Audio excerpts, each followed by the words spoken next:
میرے بھائیوں، اپنے اللہ کو راضی کریں۔ جن دکانوں کے پیچھے نمازیں چھوٹ گئیں، جن دکانوں کے پیچھے سچ کو طلاق ہو گئی، جن دکانوں کے پیچھے دیانت چلی گئی، خیانت آ گئی، بددیانتی آ گئی، ہاں اللہ تعالیٰ قیامت کے دن کہے گا بددیانت سے، وہ تو نے جو امانت کھائی لے کے آ، وہ امانت جو تو کھا گیا تھا لے کے آ۔ کہے گا یا اللہ کہاں سے لاؤں، وہ تو دنیا میں رہ گئی۔ اللہ تعالیٰ فرمائیں گے پڑی ہوئی ہے، جہنم میں پڑی ہے، جا اٹھا کے لا۔ اور وہ جہنم میں کیسے جائے؟ تو فرشتے ماریں گے چل، اور وہ اس کو لے کے چلیں گے، اور چلتے چلتے دوزخ کا سب سے خطرناک حصہ حاویہ، وہاں اس کو لے کے جائیں گے جہاں منافق رہتے ہیں۔ بددیانت لوگ حاویہ تک چلے جائیں گے ایمان ہونے کے ساتھ بھی، امانت کو کھانے والے لوگ حاویہ میں چلے جائیں گے جو منافقین کی آگ ہے اس میں۔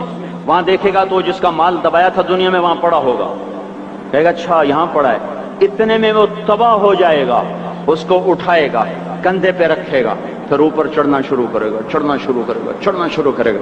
جب دوزخ کے کنارے پر آ جائے گا تو وہ اس کے ہاتھ سے چھوٹ جائے گا اور پھر حاویہ میں جا گرے گا۔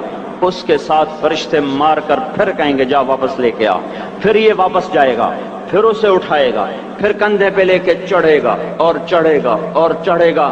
جب کنارے پر آئے گا تو پھر اس کے ہاتھ سے چھوٹ جائے گی، اس کے پھر فرشتے مار کے نیچے گرا دیں گے، جا لے کے آ۔ اب یہ کبھی اس میں سے نہیں نکل سکتا۔ اس کمانے سے توبہ کریں، یہ کمانا جہنم میں لے جائے گا۔ اور ادھر دوسری سنو، سَيَعْلَمُونَ الْيَوْمَ مَنْ أَصْحَابُ الْكِرَامِ، ایک فرشتہ اعلان کرے گا آج پتہ چلے گا عزت والے کون ہیں، آج پتہ چلے گا عزت والے کون ہیں۔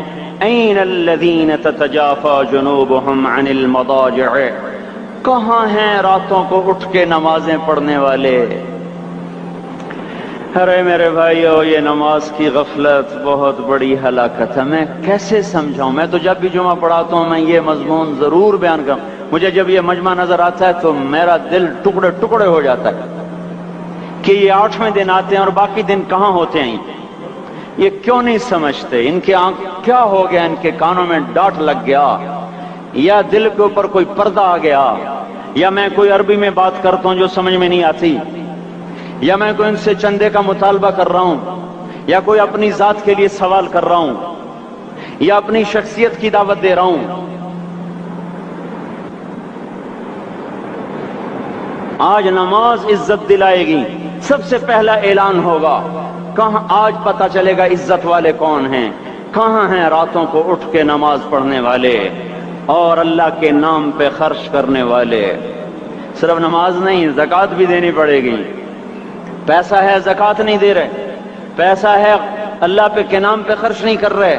بھائیو، اللہ کے نام پہ خرچ کرنا سیکھیں، اللہ کے واسطے اپنے آپ کو سادگی پہ لائیں اور اللہ کے نام پہ لٹانا سیکھیں۔ اللہ آپ کی نسلوں کو واپس کرے گا، صرف آپ کو نہیں، آپ کی نسلوں کو واپس کرے گا۔ آپ اللہ کو قرضہ دے رہے ہیں، کسی ایسے ایرے غیر کو قرضہ نہیں دے رہے۔ یہاں مسجدیں والے چندے مانگ رہے، بھائی مسجد کو چندہ دو، مدرسوں والے چندے مانگ رہے، مدرسوں کو چندے دو۔ یہ تو مسلمان کی غیرت کے خلاف ہے کہ اللہ کے گھر میں مسجد کے لیے چندہ مانگا جائے، اور کہیں صندوقچیاں پھرا رہے، کہیں وہ جھولیاں۔ ایسی مجھے شرم آتی ہے، یہ کرنے والوں پر بھی میں کیا کہوں، ان کی عقلوں پہ بھی پردہ ہے کہ اللہ کے گھر میں مخلوق کے سامنے جھولی پھیلاتے ہیں، اور پھر ان مسلمانوں کی آنکھوں پر بھی پردہ ہے کہ ان کو غیرت نہیں آتی کہ مسجد کے لیے جھولی پھیلائی جا رہی ہو، اور یہ گھروں میں اچھا خاصا کھاتے پیتے ہوں، اور مسجد کے لیے جھولی پھیلائی جائے، اور مسجد کے لیے صندوق رکھے جائیں، اور ہر نماز کے بعد مدرسے کے لیے لوگ چندہ مانگ رہے ہوں۔ یہ ایمانی اور غیرت کے خلاف، مسلمان کی سخاوت کے خلاف ہے کہ اس طرح مسجد کے لیے جھولیاں پھریں اور مسجد کے لیے صندوق پھریں۔ ہم تو اللہ کے نام پہ بے دھڑک لگائیں، اقیموا الصلاۃ وآتوا الزکاۃ، اقیموا الصلاۃ وآتوا الزکاۃ 67 دفعہ یہ حکم چلا ہے، اور ہر دفعہ زکوٰۃ کے ساتھ نماز، نماز، زکوٰۃ، زکوٰۃ، نماز، نماز، زکوٰۃ، زکوٰۃ، نماز۔ نماز پڑھنے والے زیادہ ہیں نسبتاً زکوٰۃ دینے والوں سے، زکوٰۃ دینے والے تھوڑے ہیں، پیسہ جاتے ہوئے جان جاتی۔ ہمیں نہ دو، اپنے غریب رشتہ داروں کو تلاش کر کے دیں، اپنے غریب رشتہ داروں کو، اپنے غریب پڑوسیوں کو۔ آج جو صحیح دیانتدار تنخواہ دار ہے وہ بھی مستحق زکوٰۃ ہے اگر وہ دیانتدار ہے تو۔ اگر رشوت نہیں لیتا تو آج کا ایس پی بھی مستحق زکوٰۃ ہے۔ میرا ایک دوست ایس پی کہنے لگا میں زکوٰۃ کا مستحق ہوں، حالانکہ میں ملتان کا ایس پی ہوں، کہ 15 دن میرے گھر میں کبھی سالن پکتا ہے کبھی نہیں پکتا۔ اپنے اوپر صرف خرچ کرنا۔ بچے کو کھلونے کی خواہش تھی، 1000 روپے کے کھلونے لے کے دے دیے۔ کیا ظلم ہے یہ، 1000 روپے کے کھلونے بچے کو لے کے دے دیے۔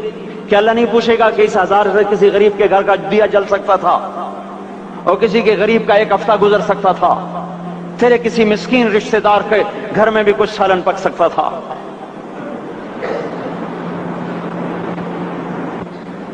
رزق دیا تو اس کا ہوش نہیں کہ اس کا حق ادا کریں، جان دی تو اس کا ہوش نہیں کہ اس کا حق ادا کریں۔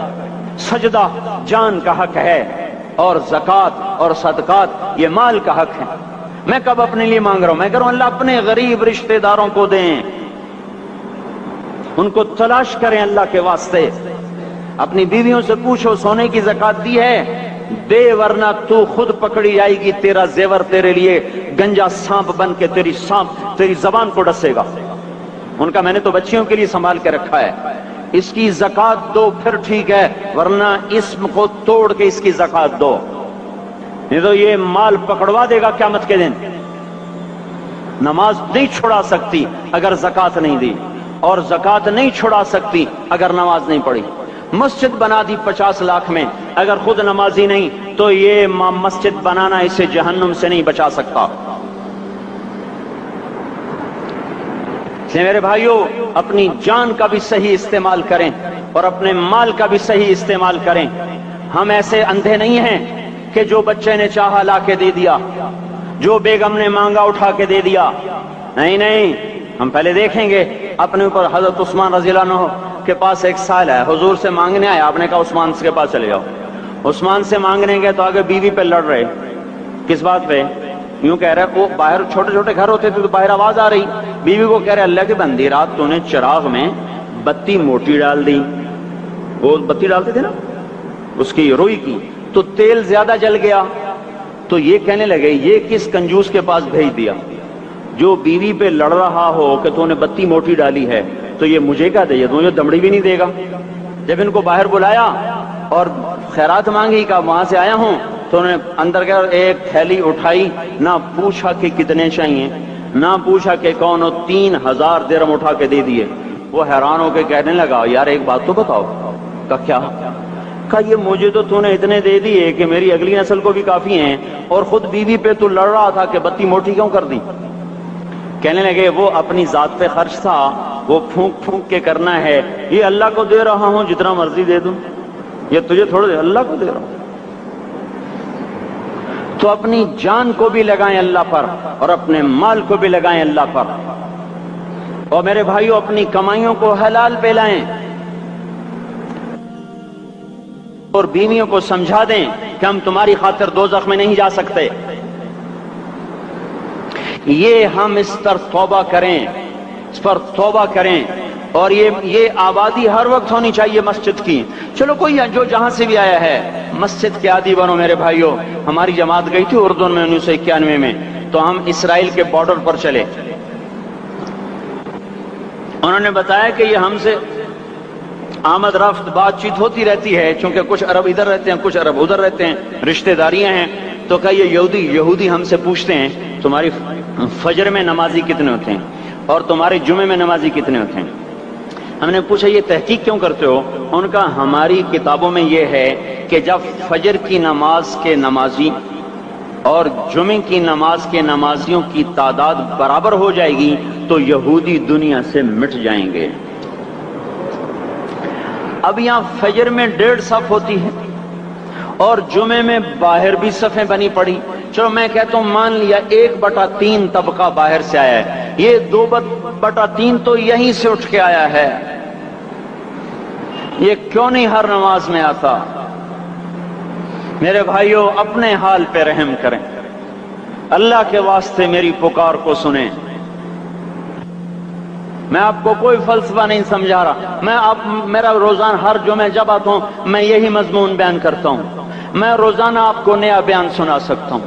360 دن ہیں، میں اللہ کے فضل سے آپ کو روزانہ نیا 360 دن میں آپ کو 360 نئے بیان سنا سکتا ہوں۔ میں یہاں بیان کرنے نہیں بیٹھتا، اپنا دکھڑا میں روتا ہوں کہ پوری گلستان کالونی جہنم کی طرف جائے اور میں ان کا پڑوسی ہوں اور میں انہیں جہنم میں جاتا دیکھوں اور میری ہائے نہ نکلے تو میں ڈوب کے مر جاؤں۔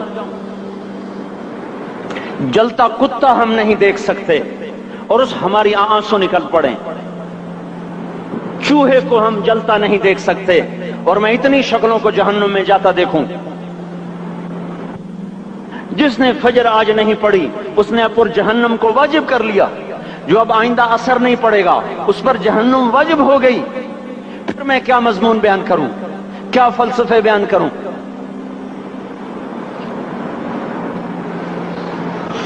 اس لیے میرے بھائیوں اپنی ذات پہ رحم کریں، اپنے بچوں پہ رحم کریں، اپنے گھر والوں پہ رحم کریں، مسجد کی دوڑ لگائیں، اپنے مال کو اللہ کے نام پہ خرچ فرمائیں تاکہ یہاں بھی جہان بنے اور وہ بھی جہان بنے۔ کیا زندگی ہے، چلتے چلتے سانس نکل جاتا ہے پھر یوں مٹ جاتے ہیں جیسے دنیا میں کبھی آئے نہ تھے۔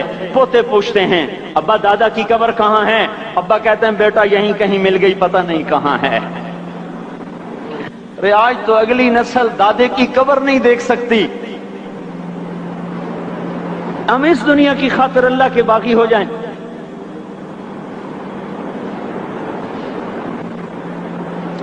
اس بے وفا جہان کی خاطر اللہ سے بغاوت کر جائیں جو ایسا مہربان، جو ایسا کریم۔ تو اس لیے میرے بھائیوں اللہ کے واسطے اللہ کی بارگاہ میں توبہ کریں اور اپنے اللہ کو راضی کریں، یہی میری فریاد ہے، یہی میری پکار ہے۔ میں بھی توبہ کرتا ہوں، آپ بھی اللہ کی بارگاہ میں توبہ کریں کہ کوئی کام اللہ کی منشا کے خلاف نہ ہوگا۔ اس کو سیکھنے کے لیے ہم کہتے ہیں تبلیغ میں جاؤ چلہ لگاؤ، ہم کوئی کسی تبلیغی جماعت کا ممبر نہیں بنا رہے، ہم خود تبلیغ میں جاتے ہیں، اوروں کو کہتے ہیں نکلو کہ ہماری توبہ پکی ہو، ہمارے اعمال درست ہوں اور اللہ ہم سے راضی ہو۔